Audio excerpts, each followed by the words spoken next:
Podcast de l'été, immersion au cœur de Merville. Saison 1, épisode 4, les prés de la ville. Les prés de la ville, baptisés Espace Jean-Marie Lefebvre, représentent une vaste étendue de 8 hectares. Au début du XXe siècle, cet espace était occupé par de nombreux jardins ouvriers. Populaires jusque dans les années 70, les Mervillois venaient y cultiver leur potager. Une nouvelle signalétique sera prochainement visible aux prés de la ville avec des informations sur l'environnement, une partie pour les enfants, mais ne dévoilons pas tout. En attendant, nous allons vous raconter les prés pour une balade auditive. Soyez sûrs que le parc n'aura plus de secrets pour vous. En rentrant dans les prés par le quai des Anglais, évidemment, on ne peut pas passer à côté de la piste de BMX, Raymond Ivora, le fondateur. Ensuite, sur la droite, vous apercevez les perches des archers. Il s'agit du tir à l'arc à la perche verticale. C'est une tradition ancienne pratiquée principalement dans le nord de la France, la Belgique et les Pays-Bas. Ses origines sont prestigieuses. En effet, au Moyen-Âge, les archers du roi d'Espagne s'entraînaient sur les navires de guerre. Les mâts font une trentaine de mètres de haut. Le but est de viser au plus juste, à l'aide d'un arc et des flèches, sur des oiseaux, qui sont des plumes fichées dans un bouchon de bois reposant sur une grille.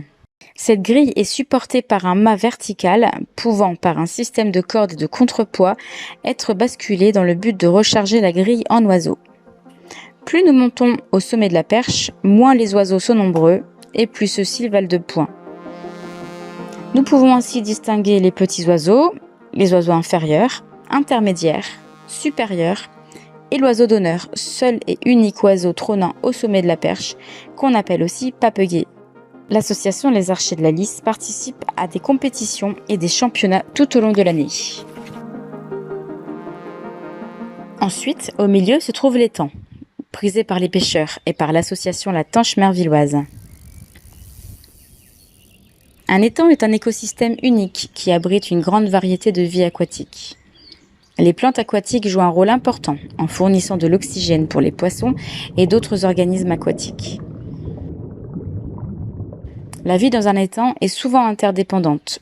Chacune des espèces, poissons, oiseaux, insectes, amphibiens, joue un rôle très important dans le maintien de l'équilibre écologique de l'étang. Un système de circuits d'eau a été créé afin d'alimenter l'étang. Cela permet d'oxygéner et de renouveler l'eau. Une vanne existe au niveau de la décharge derrière l'espace culturel Robert Hossein et avec un système de tuyaux souterrains. L'eau est déversée dans le fossé entre les prés et le jardin public. Ensuite, l'eau se jette dans l'étang communal, puis rejoint la Lys canalisée le long du quai Courbet.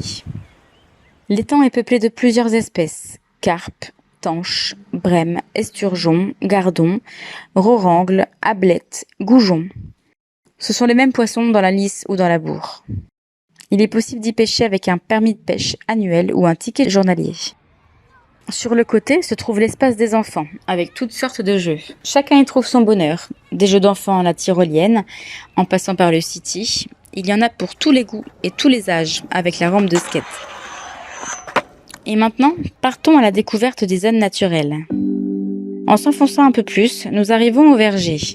On y trouve plusieurs variétés d'arbres fruitiers, des pommiers, poiriers, cerisiers et de petits fruits rouges, cassis, groseilles, framboises.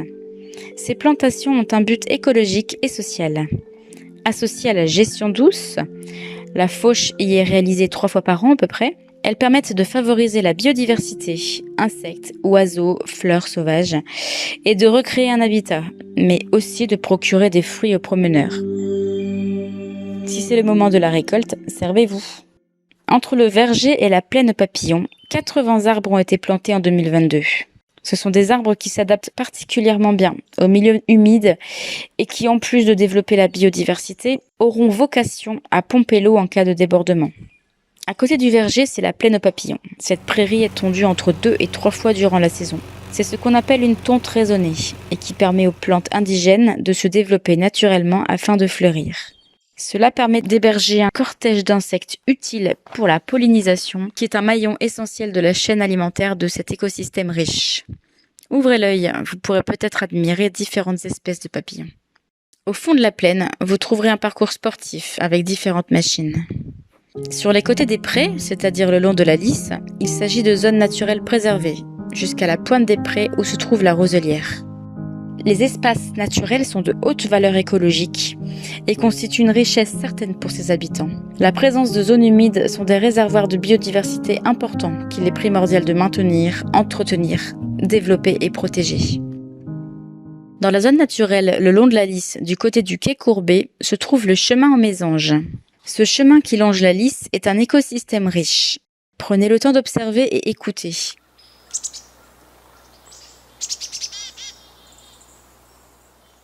Plusieurs espèces de mésanges sont visibles ici. Des mésanges bleus, des mésanges charbonnières, des aurites à longue queue, ainsi que de nombreux petits passereaux, alouettes, bruants, chardonnerets, fauvettes, hirondelles, grives, rossignols, merles, pies, pinsons, ou encore des abeilles sauvages et des coccinelles.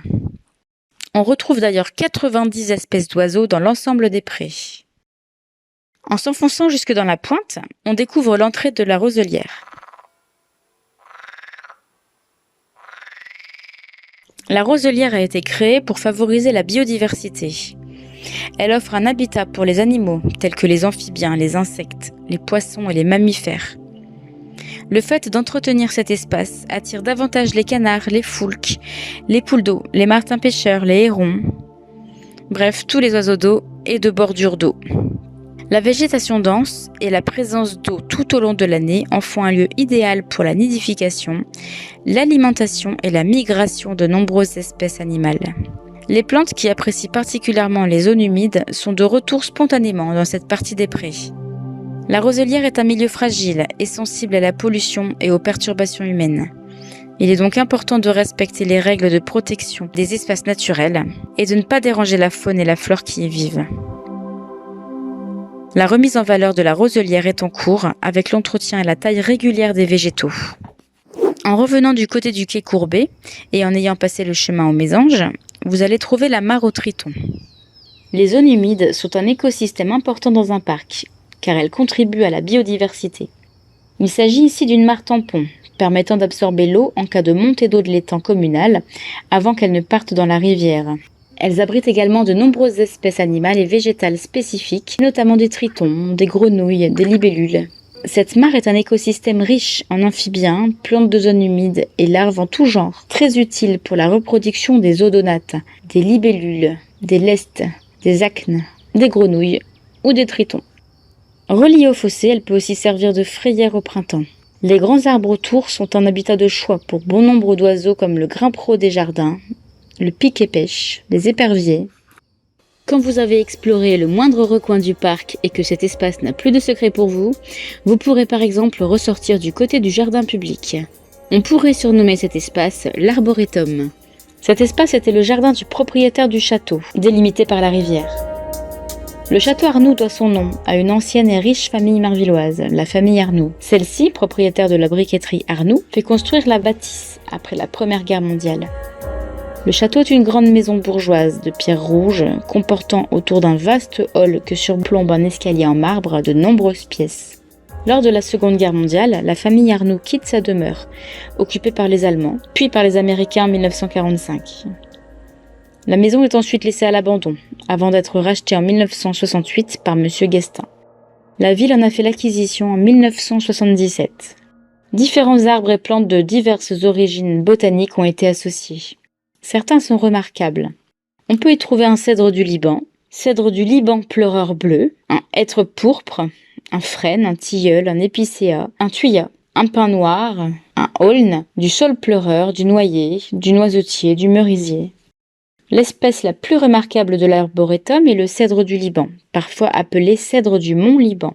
C'est une espèce d'arbre conifère de la famille des Pinacea. Sa principale caractéristique provient de son port conique durant ses 30 premières années, devenant tabulaire par la suite. Il peut monter jusqu'à 15 mètres de haut. Vous pourrez retrouver toutes ces explications sur les nouveaux panneaux signalétiques installés très prochainement dans toutes les zones des prés. Nous espérons vous avoir fait voyager dans cet écrin de verdure et rendez-vous au parc pour de réelles aventures.